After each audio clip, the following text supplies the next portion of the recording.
Uh, Good morning, ladies and gentlemen. A very warm welcome to the European Chamber Webinar Wednesdays that we have been doing for quite a while now. Can everybody hear me? Just some thumbs up would be good. What I'd like to do is I want to, oh, okay, sorry, there's some sounds coming through. Very warm welcome to Mr. Isaac Martin, who is our newly appointed commercial attaché at the Spanish Embassy Chamber of Commerce. It's a great pleasure having you on this webinar, Mr. Martin. And then also very warm welcome to our guest speaker, who is Jacob Maphutha, who is the Chief Director and Head of the Broad-Based Black Economic Empowerment Policy within the Department of Trade, Industry and Competition. You've all read his CV that was in the invitation, which is very impressive. But what I do want to point out to you is that Jacob is part of our alma mater and holds an MBL degree from the UNISA Business School, as well as a master's in agricultural economics from the University of Stellenbosch. So Jacob, we've been very excited about this. A lot of people have been requesting this, especially within the European chambers. A very warm welcome also to a number of my colleagues from the Belgian, Italian, French, and Swiss chambers, the general managers, as well as all of their members. And before I hand over to Jacob, just some house rules. Please, if I can ask all of you to keep your microphones and camera off during all times of the presentation. Mr. Maphutha is going to take us through the presentation in totality, and then I'm going to invite you to post some questions to him on our chat. However, if you do want to personally address Mr. Maphutha in person, just switch on your cameras, put your hands up, and then I'll give you the opportunity to speak directly to Mr. Maphutha. I'm very excited to see I've got a number of my board of directors as well. So very warm welcome to Francisca Lopez, who has come on board as well. To Mr. Manel Salvador, another board member of ours, as well as I know that our president, Mr. Jose Maria Segurola, will be trying to get on board as well soon. Also, very warm welcome to the staff of the DTI, who are great supporters of all of our chambers, and a special word of thanks to Rashmi, who's been very, very critical in supporting us during this difficult period. So, ladies and gentlemen, without any further ado, let me hand you over to Jacob Maphutha, our guest speaker for this morning, who's going to speak to you about foreign direct investment and the impact of B-BBEE and economic growth. Jacob, over to you, please. Thank you very much, Manuela, and all protocol observed. Thanks for the invitation, and it's good to be here to engage with yourself, the various chambers, various entities from various countries that are based here in South Africa, and also some South African entities. So we are really thankful that you invited us to come and share with you some of our thoughts on where we are with regard to especially issues of empowerment, economic transformation, especially under this difficult time, as you alluded, the COVID pandemic issue being with us. And as we have all heard, it might take us some time, another 2 or 3 years for us to recover.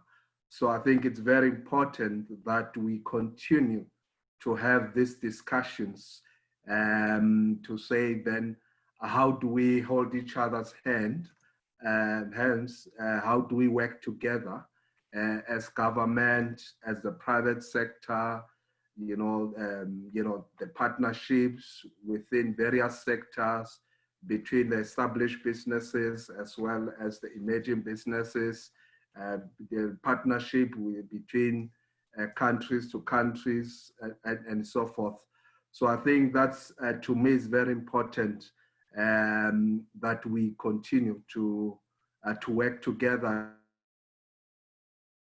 implementing, initiating, projects and programs that will help us to recover economically from where we are. And I believe it's in the interest of all of us that South Africa should thrive. It's in the interest of all of us that South Africa should grow economically, so that we can all benefit and enjoy these beautiful countries of ours. So thank you really for the opportunity to take you through the presentation. And then, as you said, after that, we'll then have questions. It's also an opportunity to clarify, to ask some of the clarity question on some of the issues as pertaining to, in particular, the BE policy, which is where I come from.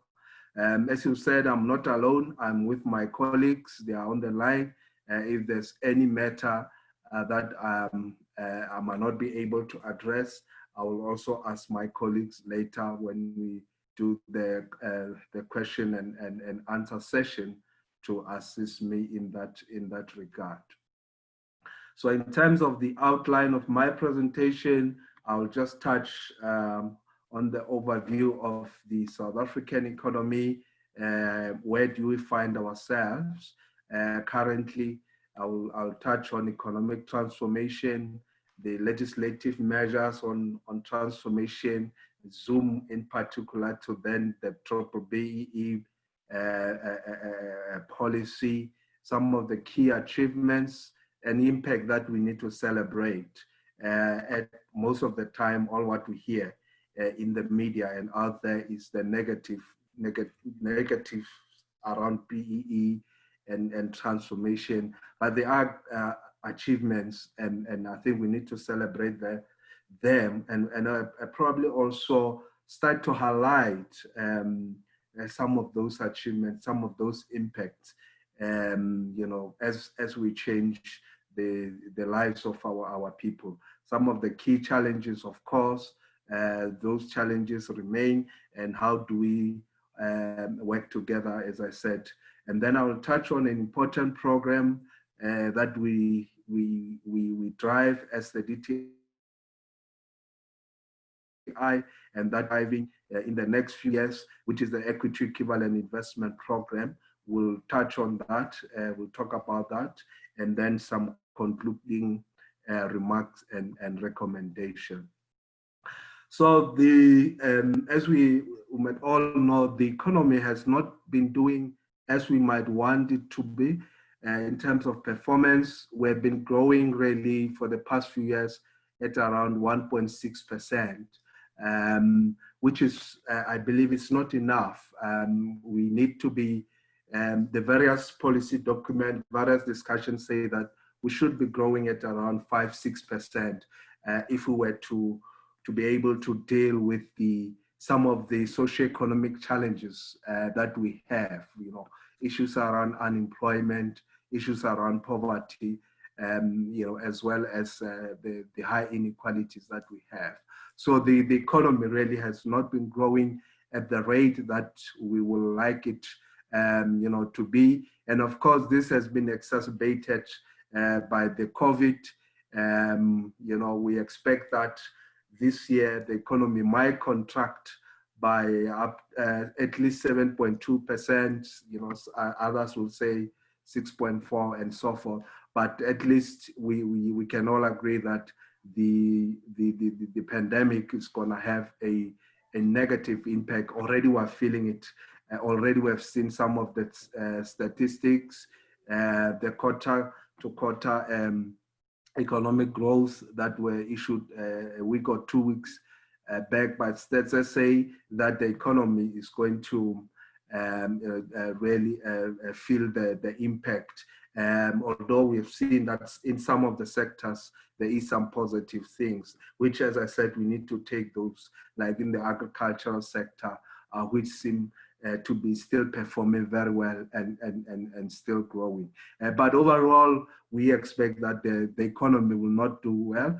Not only the South African economy, of course, the global economy is expected to contract, I think, by, they said about 3% or so.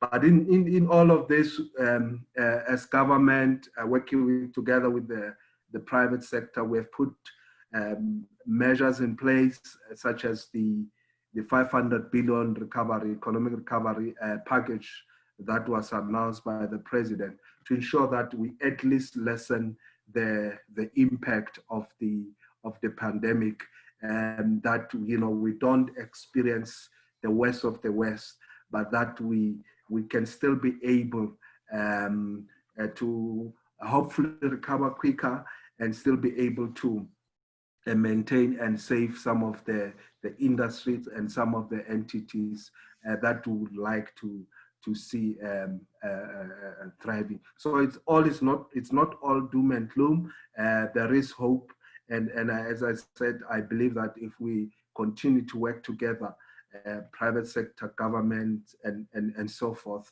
we can be able to recover even quicker. The other thing that I wanted to highlight is that we still, as a country, remain an attractive, investor-friendly destination. We've got a very good infrastructure, and other God-given natural resources. Such as your gold, your diamonds, your platinum, and so forth. Very good tourism, tourist attractions. So we still a very competitive, dynamic, and investor-friendly, destination. We're still in the top on the continent. I think the 2019 stats says we're number 2 after Egypt in terms of the FDI that was attracted to the continent. So we still a very much attractive destination. Got a well-established banking sector. Top 20 rated among the top 20 in the world. The technology. We are amongst. We are up there with the best. So South Africa really remains the important destination for investment, and we need to still continue to capitalize on that, and be, even do more to ensure that we get more investment, coming into the country. And already there's a lot that is happening, ensuring that, for example, companies are able to be registered within a day electronically and so forth. So those are some of the things that as government we are doing to ensure that we remain and such. And of course, in 2018, the president announced a very ambitious 5-year investment plan to say that we want to achieve at least 100 billion over the next 5 years, which translate to 1.2 trillion in rand terms. And so far we had 2 investment summits, conferences, which really were the highlight of this drive towards attracting the investment that the president announced. In the first year of the conference, about 300 billion was raised or pledged, and already I know that there's some of the projects that are being implemented in line with those pledges. Last year, we had about 3.63 or 363 billion that was pledged by local as well as international investors. So all this shows, as I said, that South Africa is still, there's still a willingness from local as well as international investors to invest in our economy. All these investments have been transformed, obviously, into, whether it's infrastructure, projects, manufacturing facility, energy production, as well as liquidity for new entrepreneurs, especially the emerging entrepreneurs that needs this liquidity, which has really been exacerbated, as I highlighted, by the COVID-19 pandemic. And ultimately, the goal is to ensure that the economy is growing. We want South Africa to grow. We want the economy of South Africa to grow at a higher pace. We want the investment to assist us to ensure that we develop the SMME sector. We ensure that the large entities, the well-established entities, diversify their value chains. Opportunities are being expanded to the SMMEs, to the emerging enterprises. And ultimately, we want to see job creation. As I highlighted, 30% or so of South Africans are unemployed. And with the COVID, it's estimated that we will lose at least 3 million jobs. So this is a very important thing that we need to ensure that we inject this investment, the investment into the economy, so that the economy can start to grow, and that we create jobs, and that we ensure that there is inclusive participation. So that's just really the overview of where we are of the economy, as we look at South Africa. Now zooming into getting into the most important topic of the day, to say, why do we need economic transformation in South Africa? South Africa is unique because we have had over 300 or so years of colonialism, and then of course the apartheid system, where there was a system to deliberately deny the majority of the population, Black people, from participating in the mainstream economy. As a Black entrepreneur, you were even forbidden from operating in certain areas just because of your skin color. You were forbidden to participate in certain sectors of the economy. So the legacy of that remain, and of course, coupled with that is the issue around the land, where the Black people were confined to only about 13% or less of the total land of South Africa, and most of that land unproductive and not really being able to be used for production. And denial in terms of access to capital, because if you don't have land, if you don't have security of tenure, if you don't have a proper housing, you are not able to access, use that to access capital and other things. So perhaps the most crucial one, the skills, denial in terms of being able to accumulate the skills, as we all know, that the issue around the Bantu education, which did not equip the majority Black with regard to the skills that are required for one to be able to be fully participant in the economy. So all those issues and their legacy they still remain with us. And of course, there's still an institutionalized doctrine of discrimination where you find that, you know, as a Black person, you still have to prove yourselves. You know, when you, for example, have to access job opportunities, even if you have qualification and so forth. So all those are still remaining with us. And if, as I said, we still need to work together to ensure that we break down those discriminatory practices. And of course, we also learn from other countries, countries like, such as Malaysia, that had more or less similar transition as ours.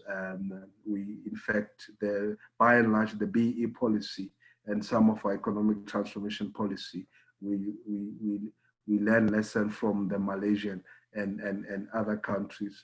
Find that the Malaysians started their economic transformation policies in the 60s, I think, and even today they're still not where they want to be. They still the economy is still very much skewed towards those that had the control over the economy when the locals took over in the 60s.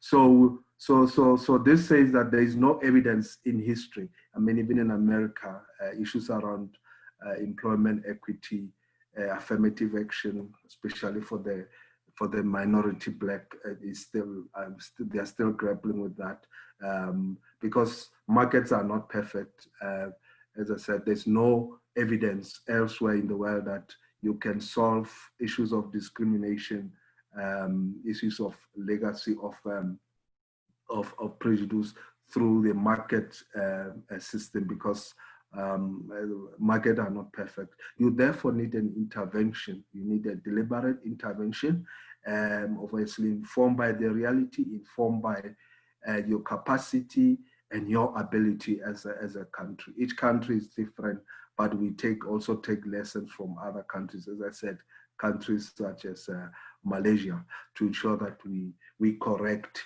the anomalies that we have, the kind of economy that we have, which is really based on 20% of the population. We need to ensure that it's an integrated economy that benefit all South Africans, that all South Africans have an opportunity to contribute through their talents and their skills to build in the economy. So the inequalities are still very much high. I think we are the number one in the world. At some point, Brazil was competing with us, but I think we still need to do more in terms of ensuring that we break down the inequality. And I believe that policies such as the B-BBEE can assist in dealing with some of those inequality. These are just some of the stats from the World Bank on our inequality, as well as Oxfam. As you can see, the top 10% really own 50 to 60% of the wealth of the country. And then the National Development Plan recognizes this, and one of the goals of the NDPs to ensure that we reduce inequality to at least by 0.6, if not less, by 2030, using the Gini coefficient as a measure. And then, of course, the high unemployment, the high poverty. The uniqueness of South Africa on this is that the majority Blacks are the ones that are mostly affected. So in South Africa, poverty and unemployment has a color in that most of the people that are experiencing poverty and unemployment remains the Black people due to the legacy of the past. So economic transformation becomes very important to ensure that we grow the pie, but that the pie is also being being shared. And of course, the Constitution, also mandate us that you need to deal with issues of transformation. Section 9 of the Bill of Rights talk about us, government from time to time, coming up with policies that will have to deal with the issues of inequality and discrimination to normalize the country. So what are some of the key legislation and policies? The NDP, as I've highlighted, ensuring that it talks about broadening opportunities to all South Africans, especially the historically disadvantaged. As you know, the NDP defines really or it outlines a vision for South Africa.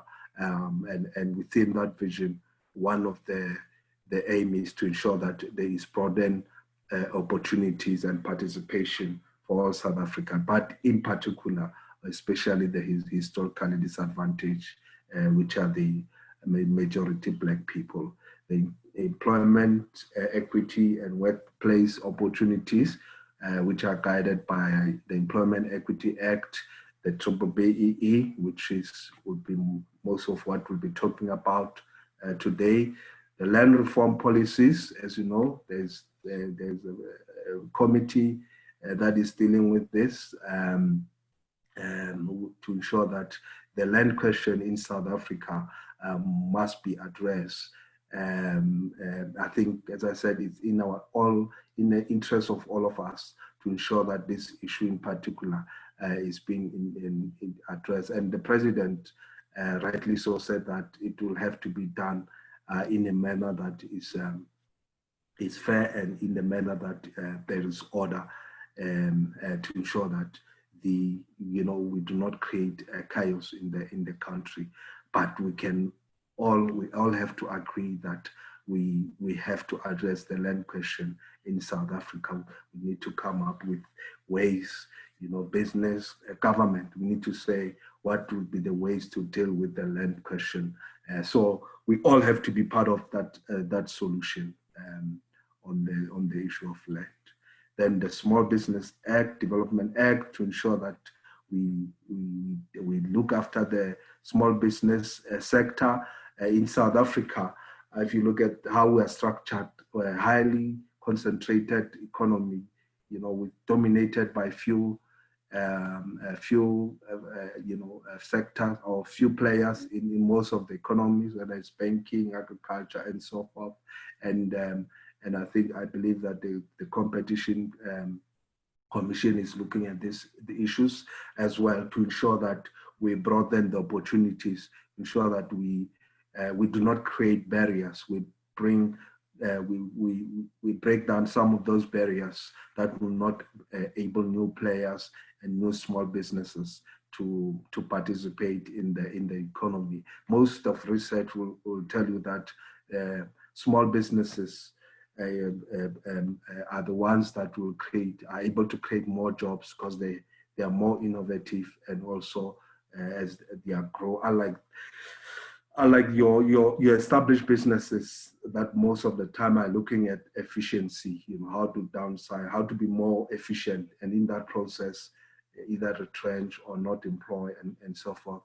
But with the small business, that's a different thing. So we need to ensure that the small business sector is also thriving. And of course, in the B-BBEE, we have put this as a priority area under the enterprise and supplier development, wherein we're saying that the established businesses must spend the bulk of their resources, or the most of their resources, in developing the emerging businesses, especially those that are in township and in rural areas, but also give them procurement opportunities, ensure that they open up opportunities for access to market so that they can supply them.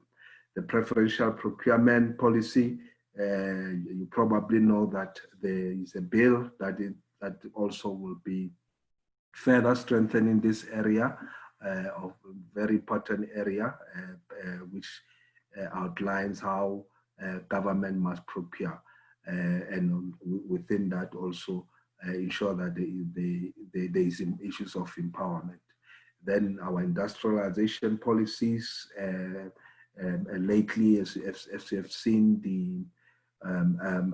in various sectors, we are developing what we call master plans that have, targets in terms of what needs to be achieved from growth point of view, but also with regard to transformation. The automotive being the very first one, and so far it's also been implemented, and we also have a component of empowerment within that we are working with the OEMs in that. And then, of course, the Black Industrialist Development Program, which talks to ensuring that we create Black industrialists within the various, especially in the manufacturing sector, but also, some of the other sectors and departments are developing their own Black industrialist policies.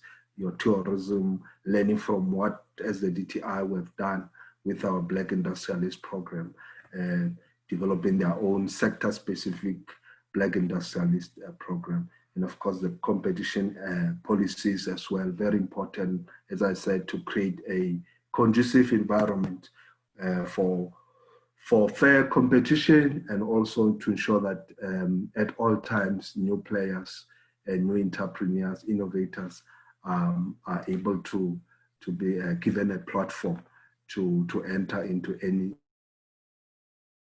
any sector of the economy. Right. So what is B-BBEE? The 2003 BEE strategy defined BEE as an integrated and coherent socio-economic process. So it's a process. Of course, it doesn't have to be a long process, but we need to make sure that we accelerate the pace, and it's located within the context of national transformation by seeking to substantially and equitably transfer ownership, management control of South African financial and economic resources to the majority of its citizens. So that is really the definition of what BEE is. And then the objective is to promote economic transformation in order to enable meaningful participation of Black people into the mainstream economy. Change the racial composition of ownership and management. We want to see the economy that is not only skewed towards, as I said, 10-20% of the population. You want to the economy to reflect the racial composition of the country. We want everyone in the country to be able to enjoy the benefit and the resources that this country has to offer. Ensure that we also empower communities. So the issue around B-BBEE not only being a narrow focus, not only benefiting a few elite, a few political connected, as some will say, but it is one of the objectives that B-BBEE must benefit communities, must benefit workers and other collective enterprises. So the broad-based nature of BEE is also very, very important. Ensure that we also address issues of gender equality, the extent to which Black women also participate in owning and managing the new enterprises. Investment programs that lead to broad-based. So it's not only a redress, BEE is not only a redress policy, but they also recognize that there needs to be an investment in the economy. If the economy is to grow, we need to stretch, we need to increase the pie to enable participation. So as we share, but we also have to ensure that we grow what we share. And then empower rural and local communities by enabling access to economic activities. So these are the objectives, the broad objectives of BEE. As I said, they are broad in the sense that they say empowerment must not be narrow focus. It must ensure that there is broad participation by workers, by communities, people in rural areas, local communities, and so forth, the gender equality as well, ensure that women also participate, but also that it must be a growth a policy. It must support growth by ensuring that there is investment. And I want to believe that the way we have structured the scorecard, that's exactly what BBEE does, to say that let's also invest in the economy, invest in entrepreneurs, invest in skills, so that there is an increase in productivity, as well as investment in infrastructure. The policy itself is governed by the strategy, as I said, the 2003 strategy, the Act of Parliament. We've got regulation, we've got the codes which measure how companies need to be transformed, various sectoral codes or sector charters, as we call them. These are codes that govern various sectors that decide to do or to have their own sectoral code. We've got the Black Industrialist Program, which really is about creating Black manufacturers, Black people that own and control manufacturing units within in particular, the manufacturing sector. And then lately, in the last 2 years, we have incorporated what we call the Youth Employment Service Initiative, which is also another linking BEE with youth employment by rewarding those companies that bring on board young people with more BEE credential as part of an incentive, and working together with the private sector, in particular BUSA on this one. In terms of institutional arrangement, we've got us as the department through the minister, who's the custodian of the policy. We've got the BEE Commission, which is the institution that we created to ensure that there's monitoring and oversight, as well as adherence to the policy, and also being able to deal with the bad apples, as I would call them, so those that are involved in fronting and trying to frustrate the law. And then the BEE Advisory Council that advise the president as well as government on how BEE should be designed and implemented. The various sectoral charter councils that look after BEE within their sectors. We created the NEF way back because we recognize that empowerment is going to need funding. So NEF was created solely to fund in empowerment in various sectors of the economy, and I want to believe they've done well in funding some of those empowerment initiatives. Of course, you also have the IDC, which also fund empowerment, but whose mandate is broader than just the empowerment, to include industrialization. Then we've got the South African National Accreditation System, which is our agency that accredit verification agencies. These are agencies that do BEE audit to be able to compare, one entity from another in terms of BEE achievement. We had to use the audit process just to ensure that there is some kind of independency. So the verification agencies are there to audit entities and ensure that those that are transformed are rewarded, are given the necessary BEE level that they deserve. This is at a high level. This is the BEE scorecard. We've got 5 areas of measurement, starting with ownership, which measures really how much of the company's ownership is in the hands of Black people. For multinational or specific multinationals, we have, as I said earlier, what we call equity equivalent. So those that are unable to give shareholding here in South Africa to their global policy or practice. We have created equity equivalent program as an alternative, and we'll talk about it in the next few slides on how it works. So, but ownership measures the extent to which an entity is owned by Black people, and the target there is 25%. And within that 25%, obviously, as I said, we promote broad-based participation.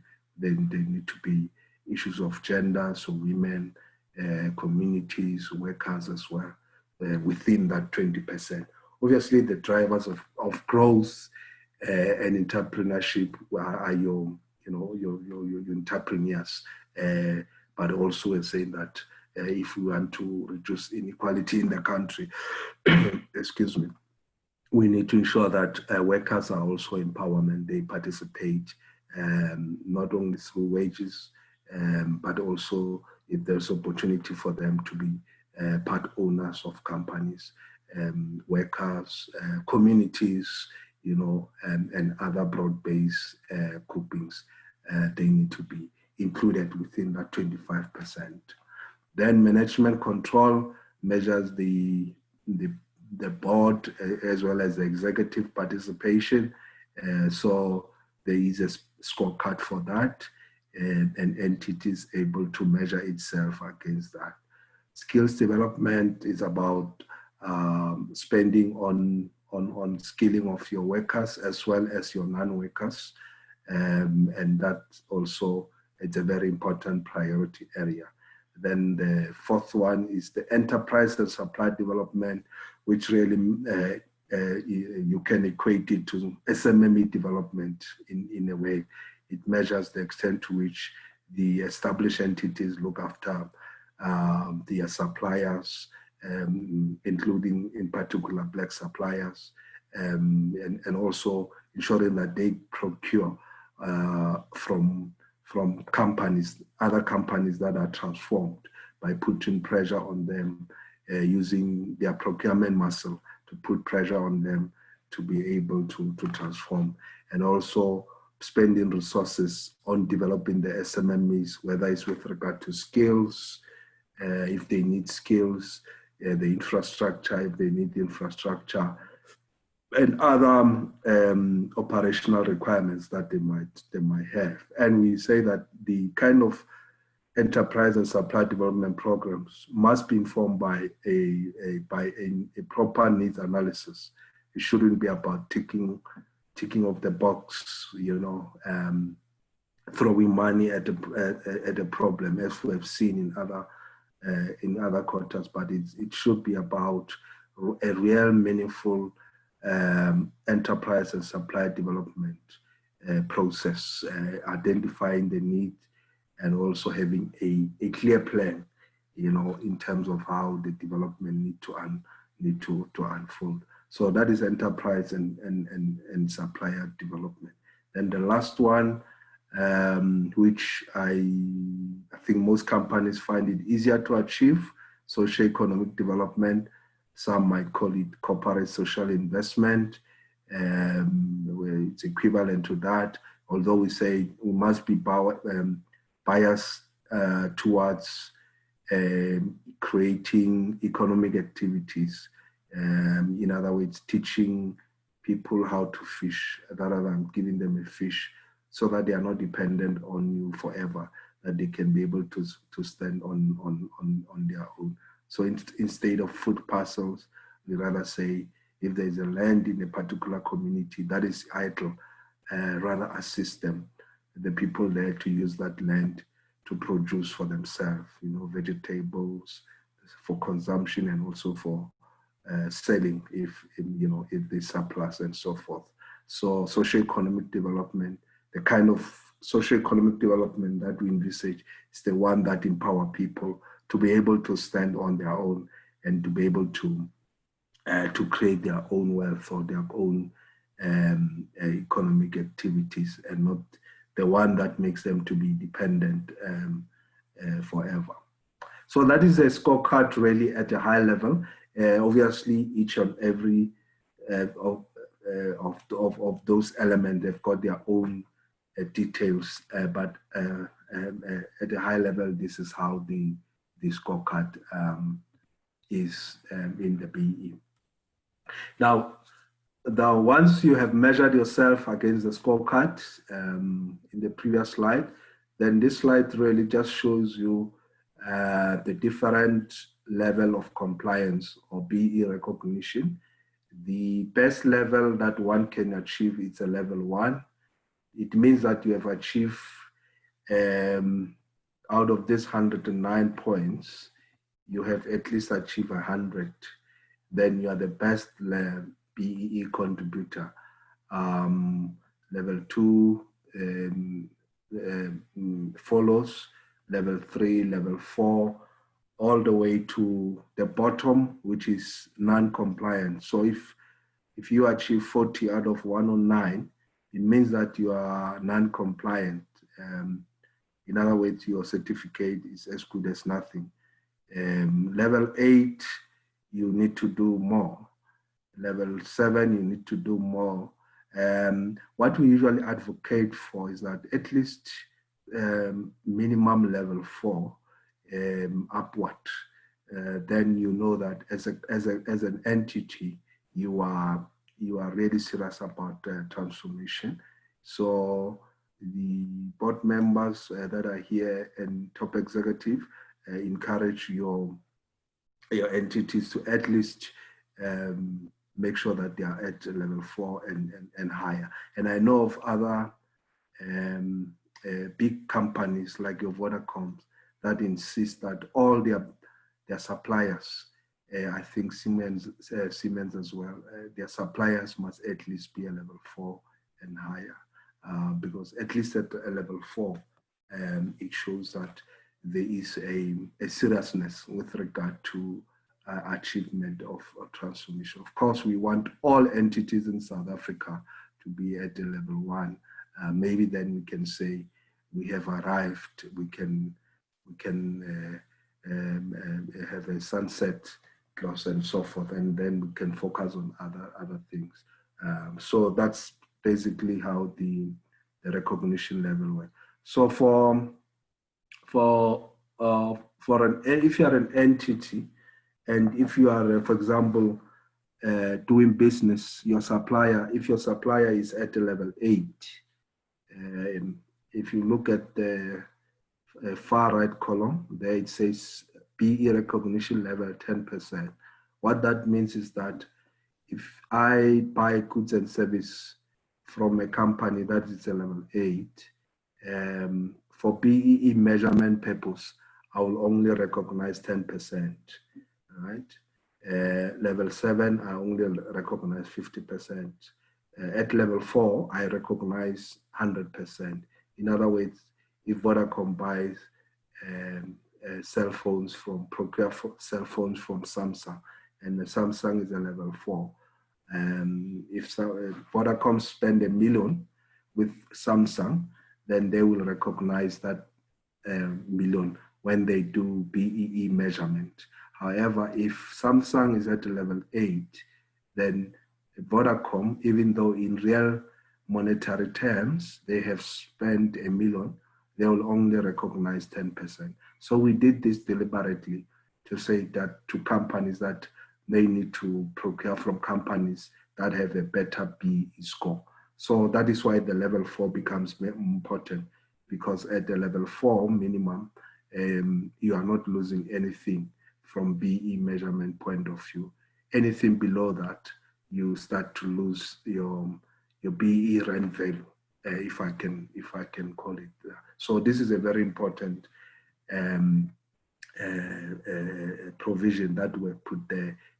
So at the non-compliant, if you buy goods from a company that's non-compliant, you recognize 0%, meaning you lose all the money that you would have spent. When BEE measurement time comes, there won't be any recognition for you because you decided to procure from an entity that is non-compliant at all. Now, what are some of the key achievements that we can note. There was a study in 2015 wherein at the time the value of B transaction were estimated at 317 billion. Of that, 16% were attributable to staff schemes, 62 to strategic investors or entrepreneurs, rightfully so. As I said, they are the drivers of value. So it makes sense that most of that amount is attributable to them. Then 22% to Bread Boys community. So you can see from those stats that there is an intention, at least, to ensure that BEE, there's broad-based participation. Obviously, we can argue and then talk about the quality of the actual schemes or the actual transactions, which I believe the BEE Commission, their main role would then be to look at that, the quality. But in terms of the intentions, or at least from compliant point of view, there is that recognition that BBBEE should not only be benefiting the entrepreneur or the few people that what is always mentioned, but that there is broad participation through communities as well as workers.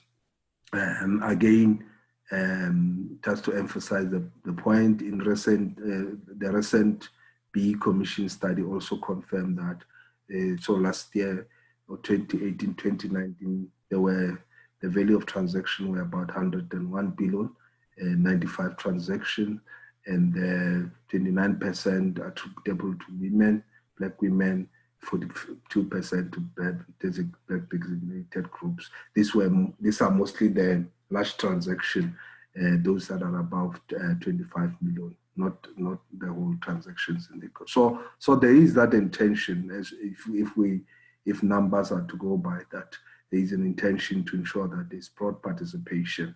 But as I said, obviously the next step will then be to look at the quality of the transactions. To what extent did those people benefit, and so forth.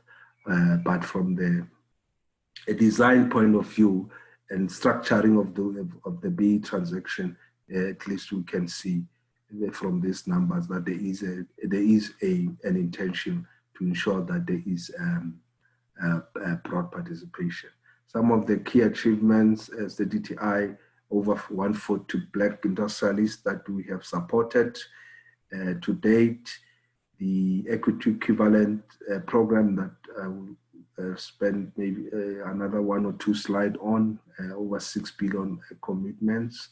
And then, as I said, we also working with the Youth Employment Service Initiative, and so far over 39,000 jobs have been created for young people. This is a program where young people are given at least 12 months of youth service so that they can learn, and also post that training. There is also a provision for them to be absorbed as permanent employee or be assisted to start their own businesses. Now, with all these few achievements highlighted, there's obviously also challenges. As I said, we still have the tick box approach to the implementation of BBBEE. BEE seen as a by the way, a problem child of the family, some will say, and not being really embraced, and not being in some of the companies, being part of when companies develop their own strategies, 3-year, 5-year, 10-year strategy, and we believe BEE should be integral to that. And if you look at some of those companies that are doing well with regard to achievement of BEE, economic transformation, is because all the way to the top, to the board level, BBBEE has been taken serious, there's accountability, and that it's part of integral to their normal normal company strategy. And we believe that that's the only way that a company will be able to do well in this area. However, if it's just seen as by the way thing, without proper capacity for those that are supposed to implement it, proper resourcing, support from the top management and the board, then you find that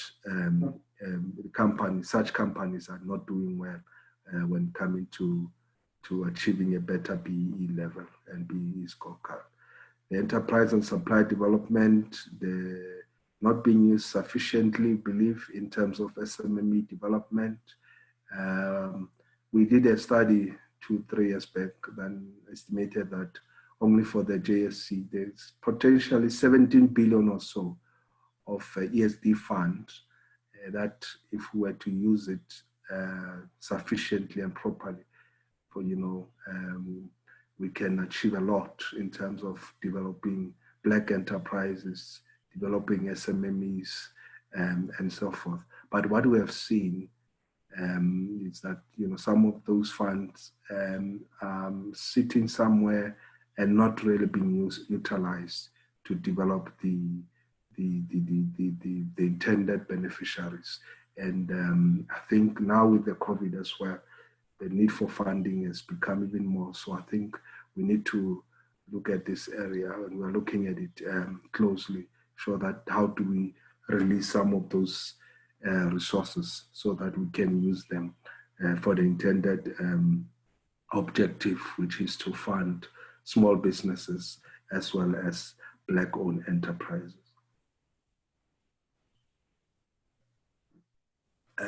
It's linked to some of those funding models that not promote transformation. You cannot use the same models that, in normal commercial terms, when you look at transformation, we need to have out-of-the-box kind of financial models. I sit in the Financial Service Charter Council, and it's one of those issues that we always say that if you want BE to work, you need to have financial institutions and others ensuring that we come up with financial funding models, including our own DFIs, that will promote transformation. Otherwise, if it's just business as usual, the normal commercial terms, it becomes difficult for us to be able to maximize or to promote funding for such SMME. Lack of understanding on BEE, I always say when some people associate BEE with corruption, state capture, public tender, and so forth. And I'm sometimes trying to find out what is the link, because BBEE never said there must be corruption. BBEE, all what BEE say that let's give an opportunity to people that were never given the opportunity, but they still need to prove that they can do the work. They still need to prove that they have the capacity. So there's absolutely no association with that. So that lack of understanding and other issues that we can highlight. And of course, the advent of technology, which is really evolving very fast around the world, the apps and the robot and all those technological advancements in production systems means that the way of doing business is changing. Who would have thought that today we'll be here on this platform talking to each other as if it's normal. I'm sure in January, if one said that, we wouldn't have believed that person. But here we are on a webinar talking to each other, discussing issues of national importance through technology. So technology is changing, and it's going to change the way things will be done. And we need to ensure that our SMMEs and our small businesses in particular, and even established business, are assisted to be able to use the technology to their own advantage and to be able to compete locally as well as internationally. Limited coordination, some of the challenges, collaborations, limited focus on marginalized areas, your townships and rural areas, which is where the majority of our people really live. Most of South Africans still live in those areas. So there's a need to show that we invest in those areas. We ensure that we revitalize the township economies. As you know, we have that program, and also in various provinces have got the township revitalization to ensure that we stimulate economic activities in those areas, whether it's revitalizing some of the old industrial parks that were in a way neglected, ensuring that there's also investment in those areas. So that's really a very important, so that we don't only invest in Sandton and Cape Town, but that we ensure that the Sowetos and the Alexanders of this world also, there is this decentralization of economic activity, so that not everyone will want to come to Johannesburg, Cape Town and Durban, but that all around the country that there is investment across. The challenges around women empowerment in particular, low participation, especially in the top echelon, management echelons of companies. So these are some of the challenges that I thought I should highlight. Before I talk to some of the recommendations and conclude, I thought, as I said, let me spend some time on equity equivalent, the investment program, since I'm mostly talking to foreign-owned entities on this platform. So the equity equivalent program, investment program, as I mentioned, it was created specifically for multinationals, in recognition that multinationals, or some of the multinational costs, there are those that are able to sell equity outside of where they come from. But those multinationals that says we're unable to sell equity in South Africa, we would like to participate, we would like to be compliant fully, but due to our global restrictions or due to whatever restrictions, we are unable to sell equity in South Africa. So we then created equity equivalent as an alternative for such multinational. And that contribution is based on either 25% of the value of operation in South Africa, or 4% of total revenue. Only the South African-based revenue. So only that will come. So that is how equity equivalent work. So we do that valuation based on latest audited financial statement, and then depending on the amount, then the multinational must then develop a business plan or a business proposal that will say, this is what we would like to invest in. And there are 3 or 4 key areas of investment aligned with mostly the mandate of the DTI, which is enterprise and supply development. So a multinational might decide that my value of contribution is 100 Rand, and I'll use that 100 Rand to develop suppliers.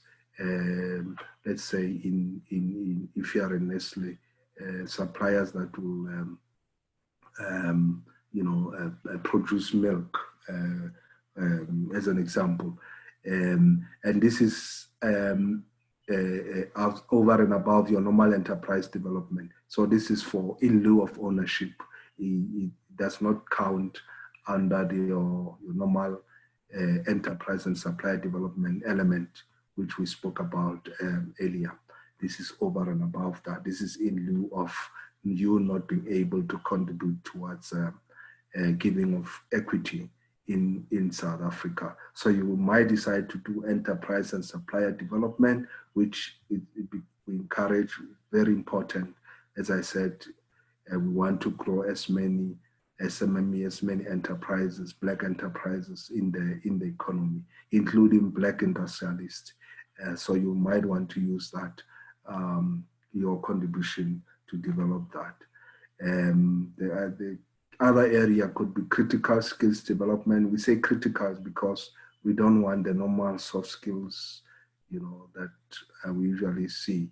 We want something, those kind of skills that in particular we do not have as South Africa, those that would have been identified through the various sectors, the strategy, the skills development strategies and so forth, that we so much need, that we might be importing currently, that we need to develop as a country.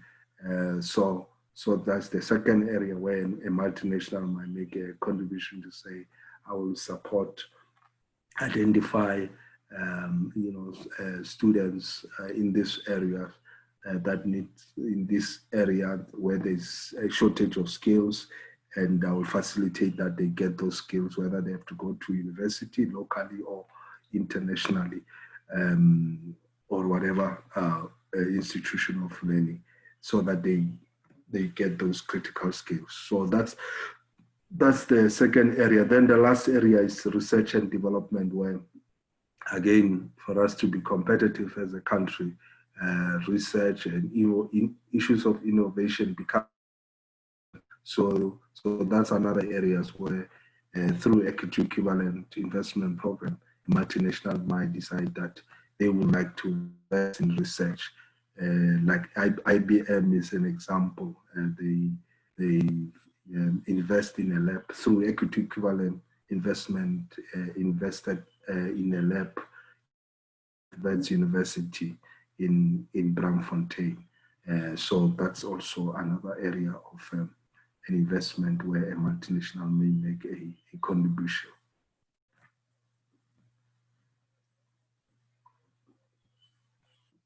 So depending on the amount, so after we have done the valuation, either through the 4% revenue or 25% of value of operation in South Africa, we're able to then determine the amount, and then the amount determines the validity period.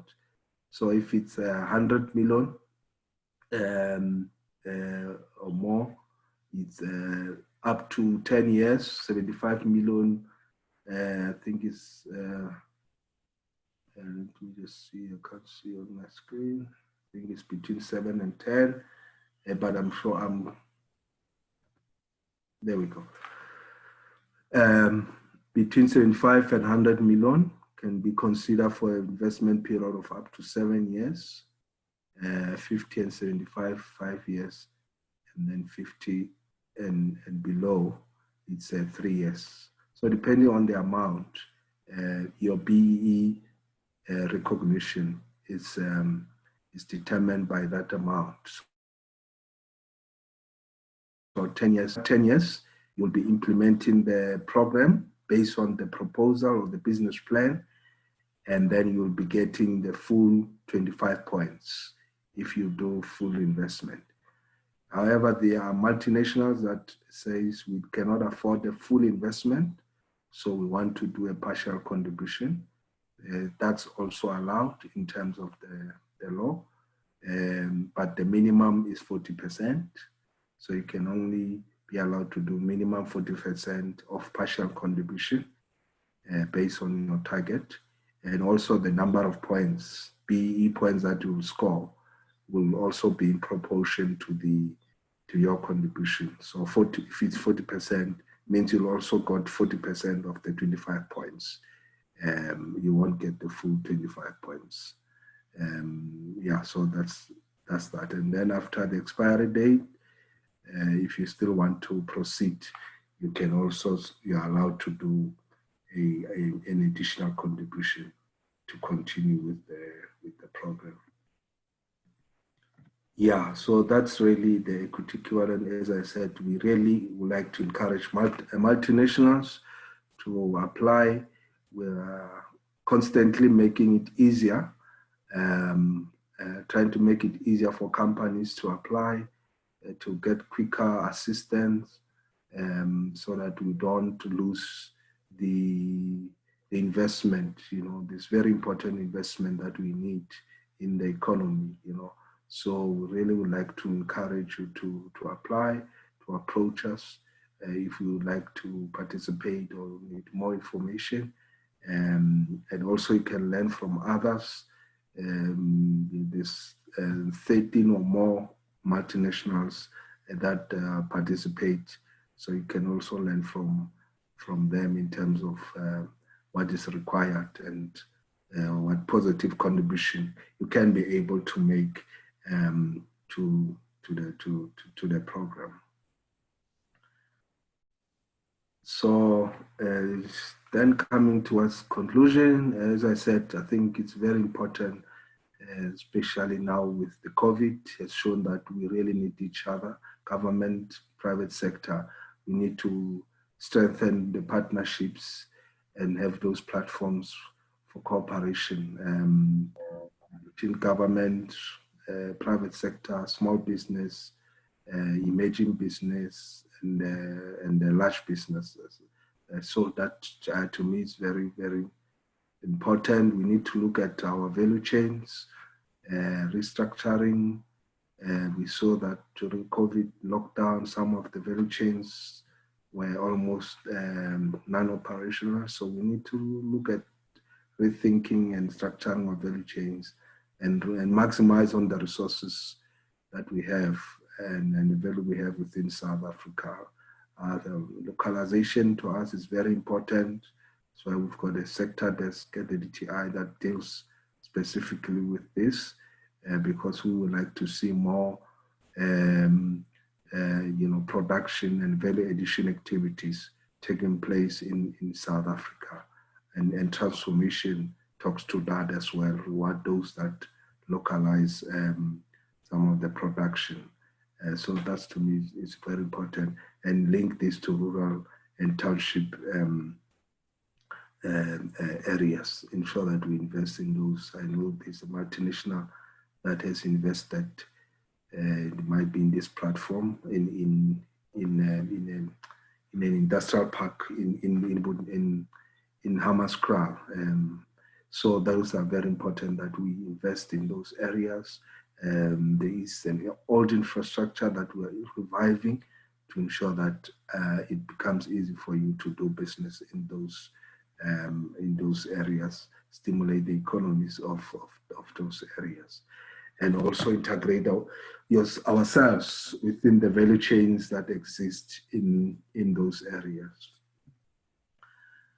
We've got the weak exchange rates, but let's capitalize on it to seize export opportunities, for sustainability, but also look at green production to meet the growing post-COVID global pressure for climate-friendly, production. So let's, work on that. I know there's a lot of also work being done. My colleagues within the department around the green industry and so forth. Infrastructure development identified as a very key, very important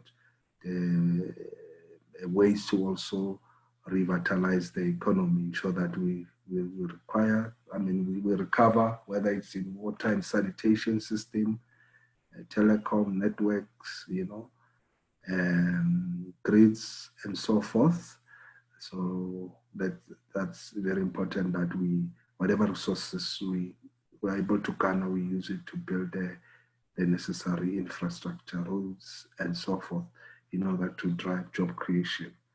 Maximization of the online economy and address the digital divide, broadband and so forth, stimulate innovation and growth, capacitate emerging businesses, and fast-track equal opportunities. Thank you very much. I think I'll stop here. And yeah, thanks, Manuela. I will hand over back to you. Thank you so much. Thank you, Jacob. Well, yes, all of a sudden we've got a flood of questions that have come through, and we've got about 12 minutes left. So the first question is from Donovan. What is the status on the public procurement bill, and will this strengthen the procurement element aligned to BEE? Okay, I'm not 100% sure. And I think the last time I checked, it was in cabinet. So I'm not sure if it has passed there. But yeah, we have made our inputs also based on the BEE aspect to ensure that we strengthen that part of the procurement bill. But yeah, I think at the right time, there will be those public engagement where people will then have an opportunity to see what a national treasury has put in the bill. Okay, thank you for that. Now, the next question is from Katlejo, and it says, I have a question regarding B-BBEE implementation. Are the objectives of the COGP codes different to those of the sector's codes, i.e., the COGP now combines the indicators, learnership indicators, and the skills development scorecard, meaning if a company has 5% unemployed people, according to the demographics on learnership and apprenticeship and internship, do they get the full points? Because the ICT sector uses the ICT scorecard and insists on splitting the 2 to 2.5 employed learners and 2.5% unemployed learners, even though the code refers to, and this is important, even though the code refers to 2.5 learners and 2.5 unemployed Black learners. Okay, yes, so this is an alignment issue. Remember early last year, we made some amendments to some of the elements. So whereas in the generic codes, there have been amendments, unfortunately, some of the, if not all, sector codes are still busy with that amendment, including ICT. By the way, they have submitted a draft, which we'll be issuing soon. So it's an issue of non-alignment between the ICT versus our new amendments, but that will be corrected once the alignment process has been completed. Wonderful. Thank you for that, Jacob. Now, Hanki Koza has asked, given the difficulties in the current economic environment, what are some of the practical steps small and medium-sized companies can take to increase compliance? The YES program is a great initiative, but requires financial commitment from companies. Yeah, so as you know, small companies are exempted from BEE compliance. They do it by choice. Companies that are below 10 million revenue are exempted. And also if they are Black-owned, we've adjusted it to 50 million to say they are also, so the small companies, by definition, they are exempted from compliance. But as I said, broadly, there are many support packages that have been put forth by government, even in the private sector as well, to assist companies during this difficult time. As you know, the Department of Small Business, they have a fund that is there to assist companies. Department of Tourism have got their fund. At the DTI, we work with the IDC and NEF as well to assist some of the companies. And then we also have the other, the big fund, I forgot the name. So there are various support measures, the UIF and so forth, that have been put forth to assist companies at least to might not be enough, it might not be sufficient. As we know, the fiscals and other resources are limited, but I think let's maximize with the little that we can get to ensure that we support all those businesses. Yeah. Thank you for that. Then we've got a question from Kanyisa. Mr. Maphutha, with respect to contribution of multinationals, what is the split between MNC in Southern Africa that goes into EERP and those that do give equity? Also, what is the overall impact that MNC have on the transformation locally as a result? Okay, what is the split between Southern? So the split, let me start here. So with respect to the contribution of multinational MNCs, what is the split between the MNCs in South Africa that go into the EERPs and those that do give equity? Oh, okay. We don't have that stats, but as I said, so far there's over 13 multinationals that are participating cumulatively since the start of the program. So I will assume that most of the multinationals are probably engaging in equity. But also, as I said, we are busy with this advocacy drive to encourage as many multinational. We assume that all of them know that there is this program, there is that opportunity, but we realize that we need to be working very hard to create that awareness. And this platform, it's one of those that we'll be embarking on.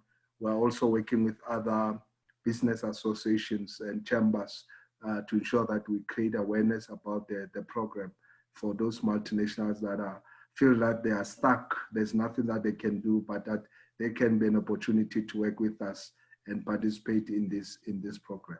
But yeah, for those that don't have a problem, they are doing the normal equity. We just don't know the split between the two. Okay, thank you.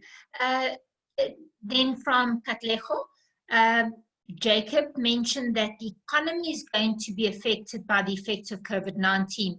With that said, most companies will still proceed with BEE compliance, but due to other financial factors, the contributions might be affected, resulting in the drop in BEE levels. Will such companies still be able to participate in the YES program the following years, even though they couldn't maintain or improve their score due to COVID-19? Yeah, so if there's such company, please send us the motivation, and then we will be able to approve that you continue to participate in the YES. Okay, and then Katlejo, Jacob mentioned that the economy is still being affected by COVID-19. Let me just make, okay, sorry, we did do that. Next one, by Joaquin. I started an SME business recently with the help of the DTR, for which I'm very thankful, but could not find Black co-investors for it. However, in the future, I would like to start related sub-businesses, and then I would not mind working together with the local co-investors. Could DTR help us with this? And in particular, I'd like to help some Black friends and get them started in my industry, which is tourism, but they are not wealthy people. Can the DTR help and sponsor them in any way? Yes. So what we'll do, we'll facilitate. We work very closely with our colleagues from Department of Tourism. As I said, they also have started a program to support Black industrialists in the tourism sector. So I think this will probably fit well within that program, where they'll also have a fund that will be dedicated for that. I'm not sure now with this COVID if that program, because it just before COVID that they were busy with this, if it has affected the momentum. But at least we can facilitate that. They have a discussion with the Department of Tourism and how we can be able to link with the necessary partnerships. Wonderful. I have now Tebelo, who would like to ask you a question directly. So Tebelo, please, if you can put on your camera and unmute yourself, and you can ask your question directly. Oh, okay. Hi, everyone. Thanks, Manuela. Thanks, Mr. Maphutha. I work for a university, and what we're seeing is that most companies feel that there isn't much benefit for them when they invest towards our bursary. Because remember, under skills development lies the bursary part where 2.6% of company payroll is supposed to be dedicated towards the bursary side of things. So what you're seeing is that most of them then become more at ease to rather invest towards learnership as opposed to bursary, because they can generate more points as opposed to investing in bursaries. So what I wanted to ask is that what other parts can universities, or what other areas within the scorecard can universities focus on in terms of lobbying for more funds or appealing for more funds from these respective donors or these companies for that matter? I don't know if you... Yeah, no, thanks, Tivelo. Yes, so the 2.5% you mentioned, where remember we did 2 or 3 years back when there was that fees must fall at the time, and we're asked to look at BEE again, talking to the issues of national importance, which was funding, student funding, sorry. So that is why we put it there, to say that companies that now have an opportunity to contribute towards funding for students. But what I'm hearing from you is that sometimes it's not enough. Companies are saying it's not enough. So I think it's something that we can look at.